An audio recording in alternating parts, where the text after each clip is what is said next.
Fed kicking off its two-day meeting today, actually. Our next guest feels that what the Fed does this week won't be quite as important as what they say. It's been a common theme lately. Let's bring in Scott Clemons, Chief Investment Strategist at Brothers Harriman. Scott, it's good to see you. Are you talking about Powell specifically at his presser tomorrow?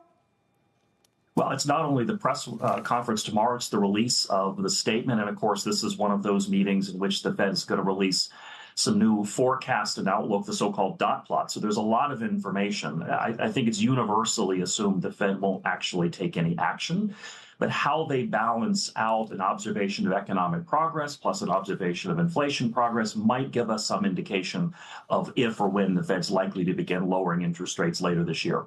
So I think the market has settled on December for the first cut, maybe September. Is that roughly how you expect this to shake out? And what will you be listening for specifically on that? It is. I think the Fed is kind of in central bank purgatory, in which there's not enough progress on inflation yet to allow them to lower interest rates, but there's not enough economic challenges yet to require them to do so. Keep in mind as well, this is an election year. There's no hard, fast rule about this, but the Fed historically has been reluctant to alter monetary policy too close to an election. Fortunately, there are only 3 meetings left between now and the election, including the one this week, which is hard to believe.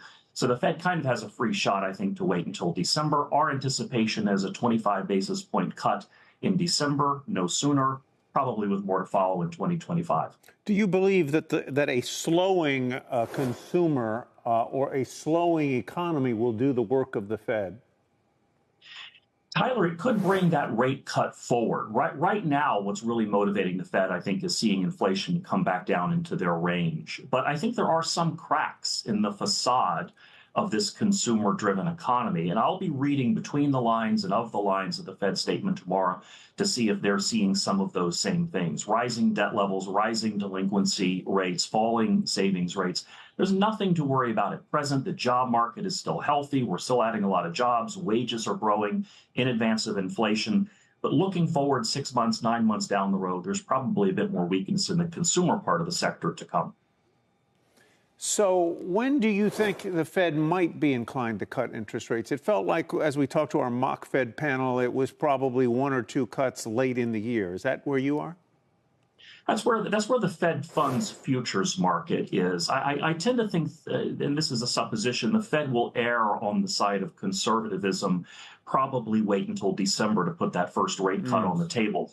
But whether it comes in September, whether it comes in December, I mean, if the important thing is the debate is not about which the next direction is in the Fed rate, but when the next cut will happen. That's pretty supportive of financial markets and the economy in general.